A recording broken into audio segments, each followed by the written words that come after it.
Hi friends, welcome to my YouTube channel Jyothi Nivasa ಲಾಕ್ಸ್. ಇದು ಮಂಗಳವಾರದ video ಆಗಿರ್ತದೆ. ಇದು ಮಂಗಳವಾರ ಉತ್ಸವ ದಿನ, ಹಬ್ಬದ ಕೊನೆಯ ದಿನ. ಭಾನುವಾರ ಶುರುವಾಗಿ ಮಂಗಳವಾರಕ್ಕೆ ಎಂಡ್ ಆಯ್ತದೆ. ಇದು ಮಂಗಳವಾರದ ದಿನದ ವಿಡಿಯೋ.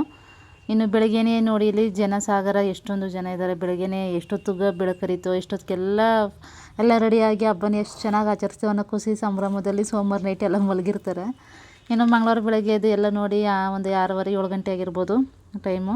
ಅಂದರೆ ನನ್ನ ಮಗ ಹಾಲು ತರಕ್ಕೆ ಹೋಗಿದ್ನ, ಆವಾಗ ತೆಗೆದಂಥ ವೀಡಿಯೋ ಇದು. ಅಷ್ಟೆಲ್ಲ ರೆಡಿಯಾಗಿ ಎಲ್ಲ ಜನರೆಲ್ಲ ಖುಷಿಯಿಂದ ಸಂಭ್ರಮದಿಂದ ಓಡಾಡ್ತಾಯಿದ್ರು. ಅದನ್ನೆಲ್ಲ ಒಂದು ವೀಡಿಯೋ ಶೂಟ್ ಮಾಡ್ಕೊಂಬಂದಿದ್ದ ಅವನು. ಇನ್ನು ನಾನು ಮಾಮೂಲಿ ಬೆಳಗ್ಗೆನೇ ಎದ್ದು ನಾನು 3 ಗಂಟೆಗೆ ಎದ್ದು ಅಡುಗೆ ಎಲ್ಲ ಮಾಡ್ಬಿಟ್ಟು ತಿಂಡಿ ಗಿಂಡಿ ಎಲ್ಲ ರೆಡಿ ಮಾಡಿ ಎಲ್ಲ ಒಂದು 9:30 10 ಗಂಟೆಗೆಲ್ಲ ಮುಗಿಸ್ತೀವಿ. ತಿಂಡಿ ಊಟ ಅಡುಗೆ ಎಲ್ಲನೂ. ದೇವ್ರನ್ನೆಲ್ಲ ನೋಡಬೇಕಲ್ಲ, ಪೂಜೆ ಗೀಜೆ ಕೊಡಬೇಕು, ಜನ ನೆಂಟರೆಲ್ಲ ಬರ್ತಾರೆ, ಅವ್ರನ್ನೆಲ್ಲ ಮಾತಾಡಿಸ್ಬೇಕು, ಊಟ ತಿಂಡಿ ಅವ್ರಿಗೆಲ್ಲ ಕೊಡಬೇಕು ಅಂತೇಳಿ ಎಲ್ಲ ಕೆಲಸನೂ ಬೇಗ ಮುಗಿಸ್ಕೊಂಡು ಸ್ನಾನ ಗಿನ ಮಾಡಿ ರೆಡಿಯಾಗಿ ಪೂಜೆಗೆಲ್ಲ ರೆಡಿ ಮಾಡ್ಕೊಂಡು, ಇನ್ನು ನಮ್ಮ ಮನೆಗೆ ಬಂದಂಥ ಸುಮಾರು ಜನ ನೆಂಟರನ್ನ ಯಾರನ್ನೂ ವೀಡಿಯೋ ಶೂಟ್ ಮಾಡೋಕ್ಕಾಗಿಲ್ಲ.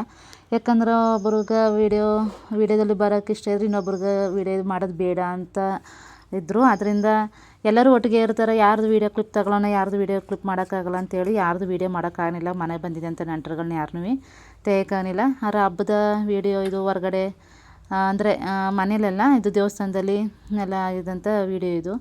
ಎಲ್ಲ ಸುಮಾರು ಡೋಲು ನಗಾರಿ ವಾದ್ಯ ಎಲ್ಲ ಬಂದಿತ್ತು. ಮತ್ತು ಗೊಂಬೆಗಳ್ನೂ ಕರೆಸಿದ್ರು. ಈ ವರ್ಷ ತುಂಬ ಚೆನ್ನಾಗಾಯಿತು, ಗ್ರ್ಯಾಂಡಾಗಾಯಿತು. ವರ್ಷ ತುಂಬ ಗ್ರ್ಯಾಂಡಾಗೇ ಮಾಡ್ತಾರೆ. ಇನ್ನೂ ಇಂಪ್ರೂವ್ಮೆಂಟ್ ಮಾಡ್ತಾನೆ ಇರ್ತಾರೆ. ಮಕ್ಕಳೆಲ್ಲ ದೊಡ್ಡವರೆಲ್ಲ ಕುಣಿಯೋರು ಎಲ್ಲ ಎಷ್ಟು ಎಂಜಾಯ್ ಆಗಿತ್ತು ಅಂದರೆ, ಎಷ್ಟು ಸಂಭ್ರಮದಿಂದಿತ್ತು ಅಂದರೆ 2 ಕಣ್ಣು ಸಾಲಲ್ಲ, ಅಷ್ಟು ಚೆನ್ನಾಗಿತ್ತು. ಇನ್ನು ನಮ್ಮ ಇವ್ರ ಕೊಂಡಕ್ಕೆ ಎತ್ತಿನವಕ್ಕೆಲ್ಲ ಸ್ನಾನ ಮಾಡಿಸಿ ರೆಡಿ ಮಾಡಿ ಕೊಂಬಕ್ಕೆ ಹೂ ಕಟ್ಟಿ ಪೆಂಜು ಕಸ್ತಾರೆ. ಅದು ಸಂಪ್ರದಾಯನೇ ನಡೆದು ಬಂದದ. ಆ ರೀತಿ ಎಲ್ಲ ಮಾಡ್ತಾಯಿದ್ರು. ನಾವು ಮಲ್ಲಿ ತಿಂಡಿ ಎಲ್ಲ ತಿನ್ಕೊಂಡು ದೇವಸ್ಥಾನದಲ್ಲೆಲ್ಲ ಹೋಗಿ ನೋಡ್ಕೊಂಡು ಊಟನೂ ದೇವಸ್ಥಾನದಲ್ಲೇ ಆಯಿತು. ಅದರದ್ದು ವೀಡಿಯೋ ಮಾಡೋಕ್ಕಾಗಲಿಲ್ಲ, ಯಾಕಂದ್ರೆ ಆಗ ಫೋನು ಮನೇಲೇ ಇಟ್ಬಿಟ್ಬಂದ್ಬಿಟ್ಟಿದ್ವಿ, ತಗೊಂಡು ಹೋಗಿರಲಿಲ್ಲ. ಸುಮಾರು ಒಂದು 4,000 ಜನ 5,000 ಜನ ಅಷ್ಟು ಯಾರು ಊಟ ಮಾಡಿದ್ರು. ಜನ ಅಷ್ಟು ಅಡುಗೆ ಮಾಡಿಸಿ ಎಲ್ಲ ತುಂಬಾ ಜೋರಾಗಾಯಿತು. ಅದು ಊಟ ಅಲ್ಲೇ ದೇವಸ್ಥಾನದಲ್ಲೇ ಊಟ ಮಾಡ್ಕೊಂಡು ನಾವು ಮನೆಗೆ ಬಂದು ದೇವ್ರಿಗೆ ಪೂಜೆ ಎಲ್ಲ ಕೊಟ್ಬಿಟ್ಟು, ಇನ್ನು ಮನೆ ಬಂದಂಥ ನೆಂಟರುಗಳನ್ನ ಅತಿಥಿಗಳನ್ನೆಲ್ಲ ಮಾತಾಡಿಸಿ, ಬರೋರು ಬರ್ತಾಯಿದ್ರು, ಹೋಗೋರು ಹೋಯ್ತಾಯಿದ್ರು. ಅವನ್ನೆಲ್ಲ ಮಾತಾಡಿಸಿ ಎಲ್ಲ ಇದು ಮಾಡಿದೆ. ಒಟ್ಟು ಕರೆದಿರೋ ನೆಂಟರೆಲ್ಲ ಬಂದರು, ಎಲ್ಲರೂ ಇನ್ವೈಟ್ ಮಾಡಿರೋರೆಲ್ಲ ಬಂದರು. ಅದೇ ತುಂಬ ಖುಷಿಯಾಯಿತು. ಹಬ್ಬ ತುಂಬಾ ಜೋರಾಗಾಯಿತು. ಇನ್ನೇನು ಅಂದರೆ, ಇವತ್ತು ಮಂಗಳವಾರ ಕೊನೆಯ ಆಗೋ ದಿನ, ಹಬ್ಬ ಮುಗೀತಲ್ಲ. ಹಬ್ಬ ಜೋರಾಗಾಯ್ತದನ್ನೋ ಒಂದು ಖುಷಿ ಒಂದು ಕಡೆ, ಆದರೆ ಇವತ್ತಿಗೆ ಹಬ್ಬ ಲಾಸ್ಟು ಮುಗೀತು. ಇನ್ನು ಒಂದು ವರ್ಷ ಕಾಯಬೇಕು ಅನ್ನೋದೊಂದು ಬೇಜಾರು. ಇನ್ನು ಮುಂದೆ ವರ್ಷ ಇನ್ನೂ ಇಂಪ್ರೂವ್ಮೆಂಟ್ ಆಗಿ ಇನ್ನೂ ಮುಂದೆ ಚೆನ್ನಾಗಿ ಮಾಡ್ತಾರೆ. ಹಳ್ಳಿ ಕಡೆಯಿಂದೆಲ್ಲ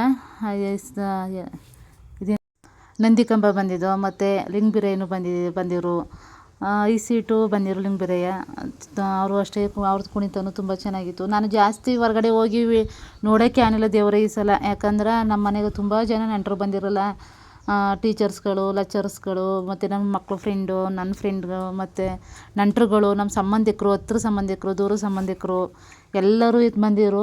ಅವ್ರನ್ನೆಲ್ಲ ಮಾತಾಡ್ಸೋದು, ಅವ್ರ ಊಟ ತಿಂಡಿ ಕಾಫಿ ಎಲ್ಲ ಅವ್ರು ವಿಚಾರಿಸೋದ್ರಿಂದಾಡಿ ನಾವು ಹೊರಗಡೆ ಹೋಗೋಕ್ಕೆ ಆಗಲಿಲ್ಲ. ಆಮೇಲೆ ಹಬ್ಬಕ್ಕೆ ವರ್ಷ ಮಳೆ ಸಿಂಪಲಾಗಿ ಮಳೆ ಆಯ್ತಾನೆ ಇರ್ತದೆ. ಒಂದು ವರ್ಷನೂ ಮಿಸ್ ಆಗೋಲ್ಲ. ಯಾಕಂದ್ರೆ ಮಾರವ ಮಳೆಲೇ ನೆನೆದು ಉತ್ಸವ ಶುರು ಮಾಡಬೇಕಂತ ಆ ರೀತಿ ಇರೋದು. ಅದರಿಂದ ವರ್ಷ ಸ್ವಲ್ಪ ಸಿಂಪಲಾಗಿ ಮಳೆ ಆಯ್ತಾನೆ ಇರ್ತದೆ. ಭಾನುವಾರನೇ ಶುರು ಆಗೋಯ್ತು ಮಳೆ ಕೊಂಡ ಸೋದ್ಗೋಗೋ ಜನಕ್ಕೆ. ಇನ್ನು ಸೋಮವಾರನೂ ಮಳೆನೇ, ಮಂಗಳವಾರನೂ ಮಳೆನೇ. ಆ ಮಳೆ ಆದ್ರೂ ಉತ್ಸವ ಮಾತ್ರ ನಿಲ್ಲಲ್ಲ, ತುಂಬ ಜೋರಾಗಿ ಆಯ್ತದೆ.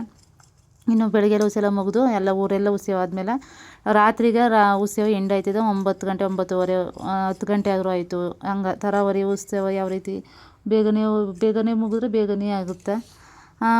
ಈ ಸಲ 9:30ಗೆ ಲಾಸ್ಟ್ ಆಯಿತು ಉತ್ಸವ. ಇನ್ನು ಲಾಸ್ಟು ಹೋಗಿ ದೇವಸ್ಥಾನ ಮುಂದೆ ಉತ್ಸವನೆಲ್ಲ ಇಳಿಕ್ಬಿಟ್ಟು ಮಾರವನ್ನು ಹೊತ್ಕೊಂಡು ಅದನ್ನ ಮೆರವಣಿಗೆ ಮಾಡಿದ್ಮೇಲೆ, ಊರೆಲ್ಲ ಮೆರವಣಿಗೆ ಮಾಡಿದ್ಮೇಲೆ ಅದಕ್ಕೆ ಮಾರವನ್ನು ಕುಣಿಸಿ ಲಾಸ್ಟ್ ಉತ್ಸವನ ಎಂಡ್ ಮಾಡ್ತಾರೆ. ನಾವು ಅದನ್ನ ಲಾಸ್ಟನ್ನ ನೋಡೋಕೆ ಹೋಗಿದ್ನೋ. ಆ ಕಡೆ ಉತ್ಸವ ಎಲ್ಲ ಎಂಡ್ ಮಾಡಾದ್ಮೇಲೆ ಹೂನೆಲ್ಲ ತೆಗೆದು ಮಾರವಾಗಾಗಿದ್ದಂಥ ಚಿನ್ನನೆಲ್ಲ ತೆಗೆದು ಬೇರೆ ದೇವ್ರ ಪೇಟೆ ಅಂತೇಳಿ ಒಳಗಡೆ ಹಾಕಿ ಅದು ಭದ್ರತೆ ಮಾಡ್ತಾರೆ. ಇನ್ನು ಎಲ್ಲ ಮುಗಿದ್ಮೇಲೆ ನೋಡಿ, ಇಲ್ಲಿ ಎಲ್ಲರೂ ಡ್ಯಾನ್ಸ್ ಮಾಡ್ತಾಯಿದ್ರು. ತುಂಬ ಜೋರಾಗೇ ಇತ್ತು. ಎಲ್ಲರೂ ಖುಷಿಯಿಂದ ಸಂಭ್ರಮದಿಂದ ಕುಣಿತಾಯಿದ್ರು. ಅದನ್ನೆಲ್ಲ ನೋಡ್ಕೊಂಡು ನಾವು ದೇವಸ್ಥಾನ ನೋಡಿರಲಿಲ್ಲ. ಬೆಳಗ್ಗೆ ತುಂಬ ಜನ ರಶ್ ಇರೋದ್ರಿಂದ ಇವಾಗ ರಶ್ ಕಮ್ಮಿ ಇರುತ್ತೆ ಅಂತೇಳಿ ದೇವಸ್ಥಾನ ನೋಡೋಕ್ಕಂತೇಳಿ ನಾವು ದೇವಸ್ಥಾನ ನೋಡೋಕೆ ಹೋದ್ನೋ. ಗಣಪತಿ ದೇವಸ್ಥಾನ, ಬಸವೇಶ್ವರ ದೇವಸ್ಥಾನ, ಮಾರವ್ವ ದೇವಸ್ಥಾನ ಎಲ್ಲ ಅಕ್ಕಪಕ್ಕನೇ ಇರೋದು. ಎಲ್ಲ ದೇವಸ್ಥಾನನೂ ನೋಡಿಕೊಂಡು ನೈಟು ಊಟ ಇನ್ನೂ ಆಗಿರಲಿಲ್ಲ. ಯಾಕಂದರೆ ಉತ್ಸವ ಶುರುವಾದರೆ ಬೆಳಗ್ಗೆ 9 ಗಂಟೆಗೆ ಕರೆಂಟ್ ತೆಗೆದ್ರೆ ಇನ್ನು ಉತ್ಸವ ಎಲ್ಲ ಮುಗಿದ ಮೇಲೆ ನೈಟು ಕರೆಂಟ್ ಕೊಡೋದು. ಅದರಿಂದ ನೈಟು ಊಟನ ಕರೆಂಟ್ ಬಂದ ಮೇಲೆ ಮಾಡೋ ಅಂತೇಳಿ ನಾವು ಯಾರೂ ಊಟನೇ ಮಾಡಿರಲಿಲ್ಲ.